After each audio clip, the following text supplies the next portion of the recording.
Welcome back to my channel myths life. मैं हूं मीता और मैं एक फिटनेस प्रोफेशनल हूं और एक योगा कोच हूं और एक स्पोर्ट्स न्यूट्रिशनिस्ट हूं। तो आज के टॉपिक के बारे में तो आपको पता चल ही गया होगा कि आज का टॉपिक है अबाउट अ बैलेंस्ड मील।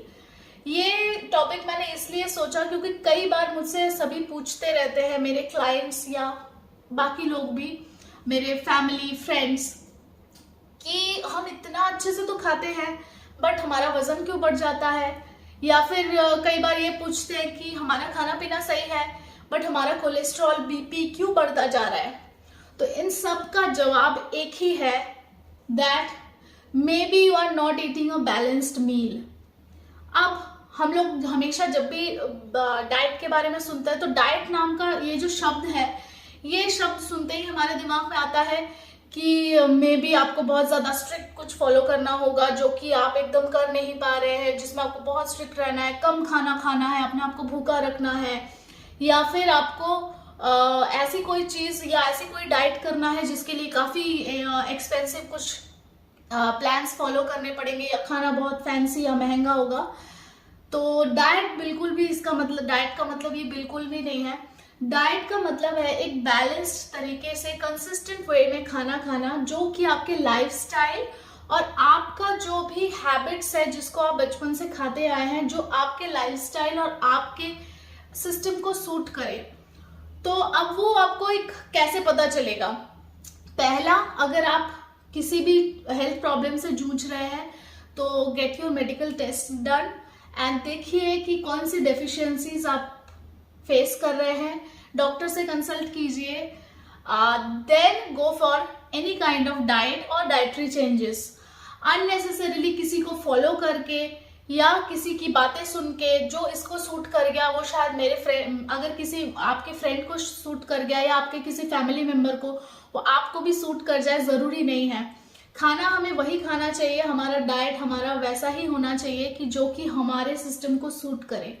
तो आज इसी बारे में बात करेंगे, तो लेट्स गेट स्टार्टेड। अब आपको बैलेंस्ड मील क्यों लेना चाहिए, उससे क्या होगा, पहले तो इसके जितने भी फायदे हैं वो जान लेते हैं। The first one, that if you eat a balanced meal it will provide you with all the vitamins, minerals, necessary dietary fibres, जिसमें कि काफी न्यूट्रिशन होता है जो कि आपकी बॉडी के जो मेटाबॉलिक रेट है, जो आपका बेसल मेटाबॉलिक रेट है, जिसका मतलब है कि आप अपनी डे टू डे लाइफ में कितनी कैलोरीज अपने आप बर्न कर सकते हैं। थोड़ा सा आपको वर्कआउट भी हमेशा ऐड करना चाहिए ताकि आप जो भी डाइट इम्प्लीमेंट कर रहे हैं अपनी लाइफ में वो आपके लिए और भी यूजफुल हो जाए। तो आपके बेसल मेटाबॉलिक रेट को बढ़ाता है, आपकी इम्यूनिटी को बढ़ाता है। क्यों? क्योंकि आपकी जो डेफिशिएंसीज है बॉडी में, जब आप बैलेंस्ड मील लेते हैं तो आपकी जो डेफिशिएंसीज है वो धीरे धीरे एलिमिनेट हो जाती है। तो जब आप बैलेंस मील लेंगे तो उसमें सारा न्यूट्रिशन जब आपको मिलेगा, मिनरल्स मिलेंगे, फाइबर्स मिलेंगे, माइक्रो मैक्रो दोनों न्यूट्रिएंट्स मिलेंगे, तो आपको जो है ज्यादा बेनिफिट मिलेगा। तो हमेशा कोशिश कीजिए बैलेंस्ड एक मील लेने के लिए। तो बैलेंस्ड मील कुछ ऐसा होना चाहिए आपका। कई लोग ब्लाइंडली बड़े सारे डाइट फॉलो करने लगते हैं, keto, Atkins diet, low fat diet, low carb diet, but क्यों करते हैं? आई मीन टू से कि आपको अपना purpose of selecting a specific diet clear होना चाहिए। Do you have a specific profession जिसमें कि आपको एक certain kind of body type maintain करना है एंड आपको शॉर्ट टर्म में कोई गोल अचीव करना है, तभी कुछ लोग बहुत सारी ऐसी रैंडम डाइट्स को फॉलो करते हैं कुछ शॉर्ट टर्म रिजल्ट्स के लिए।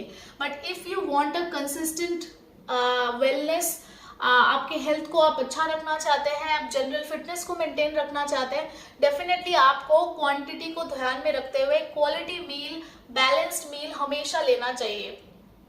जरूरी नहीं है कि कोई आपका नोन कोई पर्टिकुलर डाइट फॉलो कर रहा है उसको वो रिजल्ट मिला है तो आपको भी वही रिजल्ट मिलेगा, बिकॉज यू डोंट नो कि आपके हेल्थ को वो सूट कर रहा है कि नहीं। फॉर एग्जाम्पल, अगर आपको बहुत ज्यादा हाई बीपी का इशू है और आपके उसी फ्रेंड को नहीं है और आपको किसी ने बोला कि आपको बहुत सारा कॉफी पीना चाहिए या ऐसा करना चाहिए, उससे बहुत ज्यादा वाटर रिलीज हो जाता है, वाटर वेट चला जाता है, तो और ये बहुत सारी आपको गाइडेंस मिल गई, तो आप अगर वो फॉलो कर रहे हैं तो आपको पहले देखना चाहिए कि वो आपके लिए कितना सही है। या किसी को IBS या GERD की प्रॉब्लम है जिसमें कि आपको बहुत ज़्यादा फाइबर इंटेक नहीं करना चाहिए, but still you are continuing कि सैलेड्स ले लेना चाहिए, सूप्स ले लेना चाहिए और कच्ची सब्जियों में ही अपना मतलब पूरा उसी में हमको रहना चाहिए, आप सारी मील्स में वही चीज़ें ले रहे हैं, वो भी सही नहीं है। तो आपको पता होना चाहिए कि आपको क्या चाहिए, आपका गोल आपके दिमाग में क्लियर होना चाहिए कि आप कोई डाइट क्यों फॉलो कर रहे हैं। किसी को देखकर कोई भी डाइट प्लीज फॉलो ना करें, वो आपके लिए बहुत से ज़्यादा डेंजरस हो सकता है। फिर भी आपको अगर कोई डाइट फॉलो करनी है तो go for a good dietitian और ए न्यूट्रिशनिस्ट जो कि आपको हेल्प कर पाए आपके स्पेसिफिक हेल्थ गोल्स को मीट करने के लिए। नेक्स्ट वन जिससे बहुत सारे लोग जूझते हैं या परेशान रहते हैं वो है इंक्रीज इन योर वेट। जब हमारा वेट बढ़ जाता है तब हम बहुत परेशान हो जाते हैं। तो ये होता ही है because all of a sudden जब आप रैंडमली अपना खाना खाने लगते हैं, कुछ भी आप खा रहे हैं, और कुछ भी से मेरा मतलब है ज़रूरी नहीं है कि आप बहुत अनहेल्दी या जंक खा रहे हैं। आई नो कुछ लोग ऐसा भी कहेंगे कि हम बाहर का नहीं खाते, हम अनहेल्दी नहीं खाते, हम जंक नहीं खाते, बट स्टिल अगर आप बैलेंस मील नहीं खा रहे but then it will still lead to a deficiency in your body, जिससे कि आपको बहुत सारे हार्मोनल प्रॉब्लम्स हो सकते हैं, जैसे कि आजकल PCOD, थायराइड, ये सारी जो डिसऑर्डर्स एंड डिजीजेज है ये तभी डेवलप करते हैं। BP का इशू है, एनिमेटिक हो जाना, ये सारी चीज़ें आपके डेफिशिएंसीज जब होते हैं बॉडी में तभी उन चीज़ों से अराइज करते हैं। तो इन चीज़ों को अवॉइड करने के लिए आपको बैलेंस्ड वे में खाना खाना सीखना चाहिए, उसको अडेप्ट करना चाहिए धीरे धीरे अपनी लाइफ में। अब आपका वेट कैसे मेंटेन रहता है जब आप बैलेंस मील लेते हैं? जब आप बैलेंस मील लेते हैं तो एक तो बैलेंस मील का मतलब ये है क्वालिटी एंड क्वांटिटी जो है वो आपका प्रॉपर होना as per your body weight and as per your height. तो जो हमारा BMI है तो वो कैसे वर्क करता है, जब भी आप अपने खाने में क्वालिटी का ध्यान रखते हैं, जैसे कि माइक्रो और मैक्रो न्यूट्रिएंट्स सबको इंक्लूड करते हैं, फाइबर्स को यूटिलाइज करते हैं, इंक्लूड करते हैं, हेल्दी फैट्स, फाइबर्स, इन सबको इंक्लूड करते हैं थोड़े थोड़े प्रोपोर्शंस में, तो आपका एक मील बैलेंस्ड होता है जिससे कि आपको अननेसेसरी हार्मोनल टर्बुलेंसेस नहीं होते, जिसकी वजह से क्या होता है कि आपका वेट मेंटेन रहता है, आपको क्वांटिटी कंट्रोल करना भी धीरे धीरे आ जाता है, तभी हम एक मील को बैलेंस्ड कह सकते हैं। और बैलेंस्ड मील लेना बहुत ज़्यादा ज़रूरी है अगर आपको वेट इश्यूज है तो। अपने क्वालिटी ऑफ फूड को और क्वांटिटी ऑफ फूड को दोनों को ही चेक में रखिए, देन डेफिनेटली आपका वेट भी कंट्रोल में आ जाएगा और आप एक हेल्दी लाइफस्टाइल को फॉलो कर पाएंगे। अब तक हमें ये तो पता चल गया कि बैलेंस मील के क्या फायदे हैं, बट बैलेंस मील होनी कैसी चाहिए, मील को बैलेंस करे कैसे, ये सब सवाल आपके मन में अब उठ रहे होंगे। तो चलिए थोड़ा सा इनके बारे में भी जान लेते हैं कि आपको अपने मील्स को कैसे बैलेंस करना चाहिए। मैं आपके साथ कुछ मील प्लान्स शेयर कर रही हूँ जो मैं फॉलो करती हूँ। ज़रूरी नहीं है कि आप भी उन्हीं को एग्जैक्टली वैसे ही फॉलो करें जैसे मैं फॉलो करती हूँ, बट डेफिनेटली आपको एक आइडिया मिलेगा कि आपके मील्स को आपको बैलेंस कैसे करना है, कैसे कैसे टाइप की क्वालिटी ऑफ फूड को आपको इंक्लूड करना है, so that you can have a better idea of meal planning. तो चलिए देख लेते हैं। Your plate should have all these micro and macronutrients in such proportions. Now, if you are a non-vegetarian, you can balance your meal with some protein, some greens, legumes, and grains.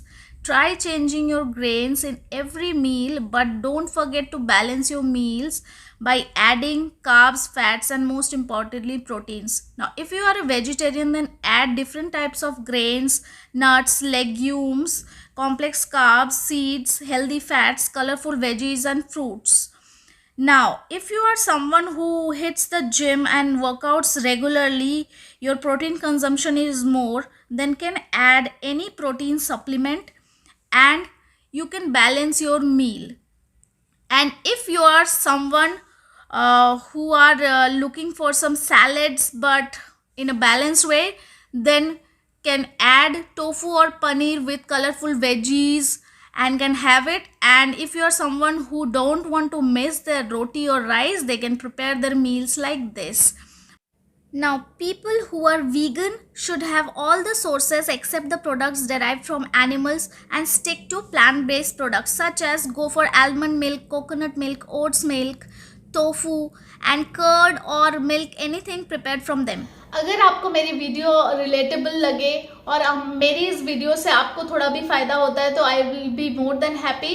तो do let me know in the comment section कि आपको ये video कैसी लगी. अपने views share कीजिए. अगर कोई क्वेश्चंस है तो वो भी आप मुझसे पूछ सकते हैं. एंड मुझे इंस्टाग्राम में आप फॉलो कर सकते हैं. एंड उसमें भी मैं कई सारी tips and tricks, exercise, routines वगैरह पोस्ट करती रहती हूँ. आई होप वो आपको हेल्प करेंगे. एंड आज की वीडियो मैं यहीं एंड करती हूँ. नेक्स्ट टाइम जल्दी मिलते हैं एक और वीडियो के साथ. तब तक अपना ख्याल रखें, अपने फिटनेस का ख्याल रखें and do take care of yourself. Next time जल्दी मिलते हैं. Bye bye, take care.